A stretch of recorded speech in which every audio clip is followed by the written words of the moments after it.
కామారెడ్డిలో హైటెన్షన్ కొనసాగుతోంది. MLA camp కార్యాలయం దగ్గర ఉద్రిక్తత తలెత్తింది. కాంగ్రెస్ బీజేపీ కార్యకర్తల మధ్య ఘర్షణ చెలరేగింది. కాంగ్రెస్ నేతల కారును బీజేపీ కార్యకర్తలు ధ్వంసం చేశారు.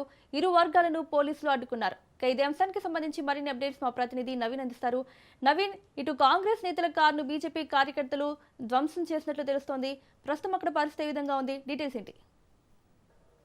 కామారెడ్డి పట్టణంలో ఒక టెన్షన్ వాతావరణం కూడా నెలకొందని చెప్పొచ్చు. ఎందుకంటే ఇటు ఎమ్మెల్యే వెంకటరెడ్డి అలాగే కాంగ్రెస్ పార్టీ వీళ్ళ మధ్య ప్రతి సవాళ్ళ మధ్య కూడా ఒక భయాందోళన వాతావరణం కూడా నెలకొందని చెప్పొచ్చు. పోలీసులు కూడా భారీ బందోబస్తు ఏర్పాటు చేశారు. అయితే ఏదైతే అక్కడ శిశు మందిర్ కావచ్చు, వివిధ సంస్థలకు సంబంధించిన భూములకు స్థానిక ఎమ్మెల్యే కబ్జా చేశారంటూ కూడా అక్కడ కాంగ్రెస్ పార్టీ నాయకులు ఆరోపించారు. దీనిపై కూడా చర్చకు రావాలని చెప్పి కూడా కాంగ్రెస్ పార్టీ నాయకులు చెప్పారు. అయితే దీంతో స్పందించినటువంటి వెంకటరామరెడ్డి తాను ఎక్కడ కబ్జాలకు పాడపలేను, దానిపై ఎక్కడైనా సరే చర్చకు సిద్ధమని చెప్పి కూడా ఎమ్మెల్యే సవాల్ చేశారు. దీనికి సవాల్కు స్వీకరించినటువంటి కాంగ్రెస్ పార్టీ నాయకులు తాము కూడా చర్చకు వస్తామని చెప్పి పూర్తి సాక్ష్యాధారాలతో మేము వస్తామని చెప్పి కూడా చెప్పడం జరిగింది. దీంతో ఈ రోజు కామారెడ్డి పట్టణంలో ఒక వేదికగా ఇటు ఇద్దరు పార్టీ నాయకులు అక్కడ చర్చకు సిద్ధమన్నట్టు కూడా చెప్పారు. అయితే దీనిపై స్పందించినటువంటి పోలీసులు తాము ఇక్కడ దీని ఏదైతే ఇక్కడ చర్చ జరుగుతుందో దానికి పోలీసులు అనుమతి లేదని చెప్పి కూడా పోలీసులు చెప్పడం జరిగింది. తమకు ఎలాంటి పర్మిషన్ తీసుకోలేదని చెప్పి కూడా పోలీసులు చెప్పారు. ఇరువురిని కట్ట చేసి ప్రయత్నం చేశారు. అయితే ఎమ్మెల్యే స్థానిక వెంకటరామరెడ్డి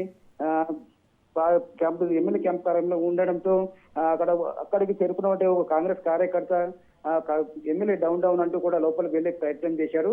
అయితే వారిని పోలీసులు అడ్డుకునే ప్రయత్నం చేసినప్పటికీ కూడా అడ్డుకునే లోపలికి వెళ్లకుండా అడ్డుకున్నారు. అయితే దీంతో అక్కడ ఉన్నటువంటి కారు అద్దాలను కూడా అక్కడ కాంగ్రెస్ కార్యకర్త ధ్వంసం చేశాడు. దీంతో ఒక్కసారిగా ఉద్రిక్త పరిస్థితి నెలకొందని చెప్పవచ్చు.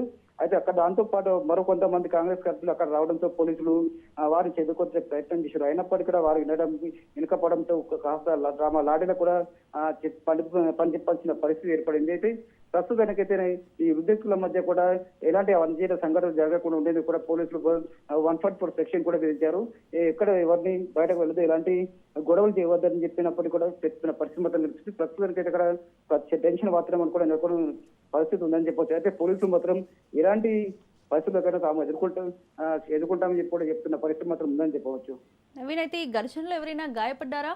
ప్రస్తుతం ఉన్న ఈ పరిస్థితి కామన్ అయిపోవడానికి, నార్మల్ అవడానికి ఇంకెంత టైం పట్టే ఛాన్స్ ఉంది? ప్రస్తుతానికైతే ఎవరికి గాయాలు కాలేదు. కేవలం అక్కడ ఉన్న కారు అద్దాలు కూడా పూర్తిగా ధ్వంసం అయ్యాయి. దీంతో కూడా పోలీసులు కూడా ఇరు వర్గాలను కూడా చెదరగొట్టే ప్రయత్నించారు. అయితే వెంకటరామరెడ్డి